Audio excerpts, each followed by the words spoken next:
जुलाई महीने की शुरुआत में शहीद कैप्टन अंशुमान की पत्नी स्मृति सिंह को राष्ट्रपति द्रौपदी मुर्मू द्वारा कीर्ति चक्र दिया गया था।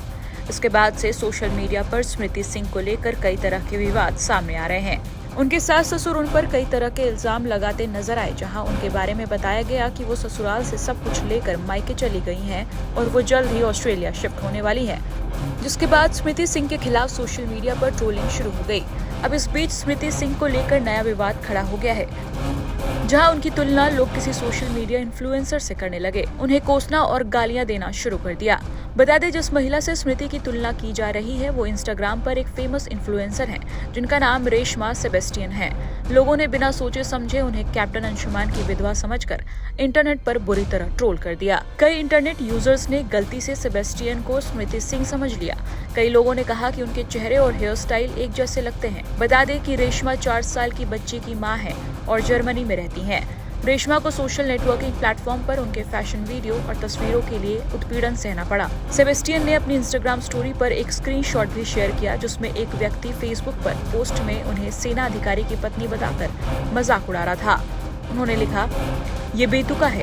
स्मृति सिंह के बारे में गलत जानकारी फैलाने के लिए मेरी पहचान का इस्तेमाल किया जा रहा है। हम कानूनी कार्रवाई करने जा रहे हैं। रेशमा के इंस्टाग्राम पर 3 लाख से ज्यादा फॉलोअर्स हैं। उन्होंने लोगों से आग्रह किया कि वे ऐसे किसी भी अन्य घटना के बारे में उन्हें सूचित करें।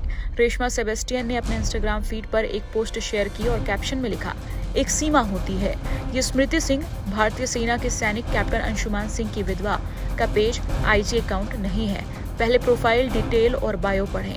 कृपया गलत जानकारी और नफरत भरे कमेंट फैलाने से बचें। वहीं इस मामले पर राष्ट्रीय महिला आयोग की अध्यक्ष रेखा शर्मा का भी बयान सामने आया है, जिसमें वो कहती नजर आई कि जिन लोगों ने भद्दे कमेंट किए हैं उन पर कार्रवाई की जा रही है। सुनिए।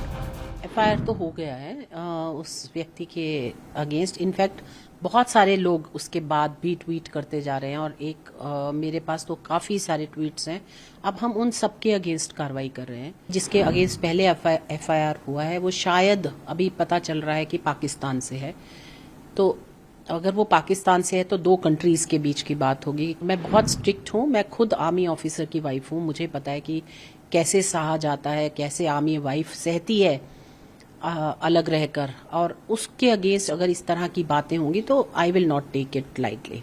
FIR तो हो गया है उस व्यक्ति के अगेंस्ट। इनफैक्ट बहुत सारे लोग उसके बाद भी ट्वीट करते जा रहे हैं और मेरे पास तो काफी सारे ट्वीट्स हैं। अब हम उन सब के अगेंस्ट कार्रवाई कर रहे हैं और पुलिस को कह रहे हैं कि इन सब के जिन्होंने भी ये सोशल मीडिया पे लिखा है कुछ ना कुछ, ये जो व्यक्ति जिसके अगेंस्ट पहले FIR हुआ है वो शायद अभी पता चल रहा है कि पाकिस्तान से है। तो अगर वो पाकिस्तान से है तो 2 कंट्रीज के बीच की बात होगी कि वो बाकी लेंगे, एक्सटर्नल अफेयर मिनिस्ट्री से बात करेंगे और जैसे भी होगा। अभी इसका कोई तथ्य सामने नहीं आया है तो I will not like to speak कि कौन है क्या है। लेकिन जो बाकी लोग हैं वो नोन हैंडल से किया और इंडियन लोगों ने, उनके अगेंस्ट भी FIR होगा। और मैं बहुत स्ट्रिक्ट हूँ, मैं खुद आर्मी ऑफिसर की वाइफ हूँ। मुझे पता है कि कैसे सहा जाता है, कैसे आर्मी वाइफ सहती है अलग रहकर, और उसके अगेंस्ट अगर इस तरह की बातें होंगी तो I will not take it lightly. Ma'am, क्या आपकी फैमिली से, उनकी फैमिली से या जो वाइफ है उनसे बात हुई है कुछ? नहीं हुई है, लेकिन पुलिस से शायद उनकी बात हुई है और उन्होंने बताया कि इतने लोग कर रहे हैं, तो पुलिस ने ही हमसे कनेक्ट भी किया है। इसीलिए पुलिस भी सीरियसली इस पे काम कर रही है और मैं इस पे डे टू डे इसकी प्रोग्रेस पूछ रही हूँ। जिस दिन ये हुआ था मेरा तो ये था, अगर वो आदमी पता चल जाता तो मैं खुद पर्सनली जाती पुलिस के साथ उसे अरेस्ट कराने, लेकिन अभी पता नहीं चला और मोस्ट प्रोबेबली वो पाकिस्तान से, उसके हैंडल चेंज होते जा रहे हैं बार बार। तो देखते हैं कहाँ पे है क्या है। लेकिन जितनों ने ये करा है और ये इस तरह के ट्वीट करे हैं सभी को अरेस्ट होना चाहिए। जी मैम, इसके साथ कंट्रोवर्सी भी हम देख रहे हैं इस मामले को लेकर। जो फैमिली इन लॉज हैं जो बात कर रहे हैं अपनी बहू को लेकर कि वो सारा सामान लेकर चली गई, हमें नहीं दिया सामान या हमने देखा भी नहीं, ये इस चीज़ को लेकर क्या कहेंगे जो इस वक्त सोशल मीडिया पर चल रहा है, देखने को मिल रहा है? देखिए, अनफॉर्चुनेट है, ये है तो फैमिली फ्यूड है, मेरे को नहीं बात करनी चाहिए, लेकिन वेरी अनफॉर्चुनेट। हम एक पक्ष की बात सुन रहे हैं तो दूसरे पक्ष में क्या हुआ, क्या नहीं, तो इस पे मैं टिप्पणी नहीं देना चाहूंगी।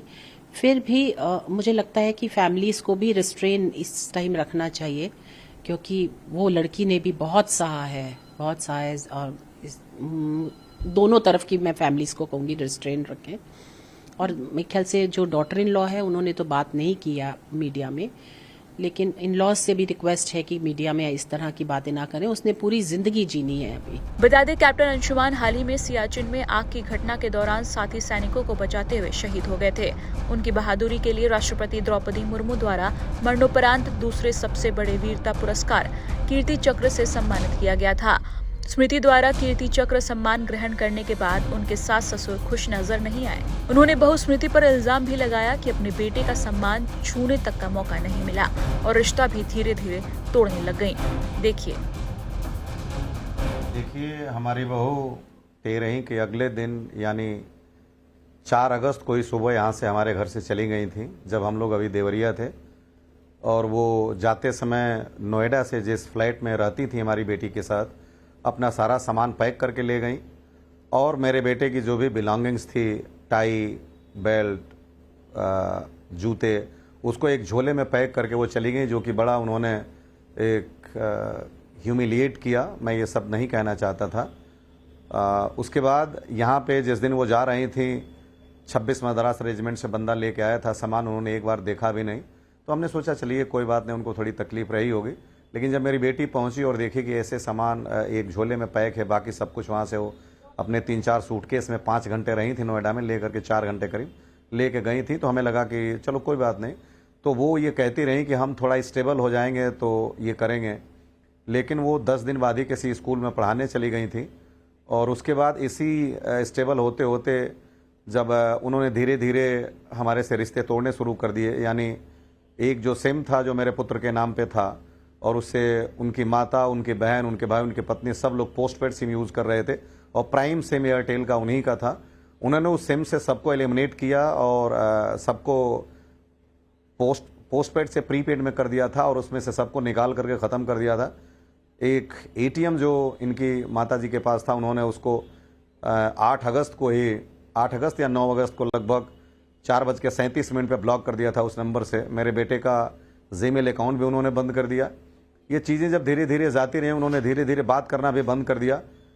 6 महीने बीतने के बाद जब 1 फरवरी को 26 जनवरी को हमारी पत्नी ने कहा कि एक पूजन है बेटा और उसमें पत्नी का होना आवश्यक है, तो घर में हमने आत्मा की शांति के लिए जो पंडितों ने इस धार्मिक मर्यादा के हिसाब से बताया था उसको ऑर्गेनाइज़ किया, और उन्होंने कहा हम आएंगे, लेकिन वो आई नहीं, और उसके बाद उन्होंने नंबर भी ब्लॉक कर दिया। जब वो उसमें नहीं आई तो हम उनसे मिलने गए फरवरी में 9 तारीख को, 6 तारीख को, और हम गुरदासपुर में पठानकोट में रुके, और वहाँ पे आर्मी के एक अफसर मेश में रुके, और वो लोग आए थे, उनसे बातचीत हुआ। तो हमने उनसे पूछा तो उनके पास फिर वही बात था कि हम थोड़ा स्टेबल होना चाहते हैं। हमने कहा ये बताएं कि आप एक विद्यालय में पढ़ा रही हैं, और किसी भी विद्यालय में अध्ययन अध्यापन का जो कार्य होता है एक मेंटली साउंड व्यक्ति ही करता है, क्योंकि कोई विद्यालय अपने यहाँ किसी ऐसे व्यक्ति को अध्यापन के कार्य में बिल्कुल निश्चित रूप से नहीं रखता है जो कि चीज़ों का तथ्यात्मक विश्लेषण करके अपने उठने वाले प्रश्नों का जो भी उसके छात्र हैं, जो अध्येता हैं, उनके छात्रों को ठीक से जस्टिफाई करके बोध न कर दे। तो यह तो एक ढाल है आपका। और हमने ये कहा, जब बहुत दुखी हो गए तो हमने कहा कि ठीक है, मुझे तो ये भी सौभाग्य नहीं कि मैं ये जान सकूं कि क्या मिला क्या नहीं मिला, तो कम से कम आप सारे, क्योंकि उस समय जब 26 मद्रास का भी सामान आ रहा था 403 फील्ड रेजिमेंट का, अंशुमन की बिलोंगिंग्स 3 महीने बाद उन्होंने नंबर उनका बंद कर दिया, और वो हमारे पास जब संपर्क किए तो हमने कहा कि जो भी पे पर्क्स एंड मॉनिटरी असिस्टेंस हैं आप उनको दे दें, लेकिन जो भी मेरे बेटे की एक बनियान तक हो हमारे पास भेजें। तो वो 403 फील्ड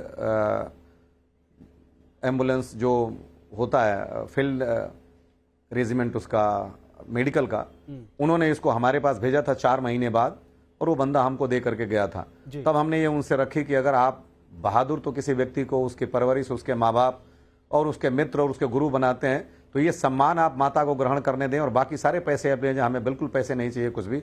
उन्होंने कहा जो हमें सरकार दे रही है हम अपना अधिकार नहीं छोड़ेंगे, आप सरकार से बात करें। और वो राष्ट्रपति भवन में भी आई, राष्ट्रपति भवन में हमारी पत्नी से बात नहीं की, हमारे से तो उन्होंने थोड़ी सी बातचीत बस ये विश किया, और जो सम्मान मिला वो केवल हम देखे उसको, हमने तो हाथ से छूने का भी सौभाग्य हमें नहीं मिला। हमारी पत्नी ने राष्ट्रपति महोदया से जब ग्रहण किया तब छुआ, और एक बार बाहर निकलते इसमें फोटो में वो उस दिन से right from 4 August to till date वो अपने माता पिता के साथ रह रही। हमारे घर से उनका संबंध बिल्कुल ना के बराबर है, या यूं कहें कि खत्म हो गया। टाइम्स नाउ नव भारत डिजिटल की रिपोर्ट।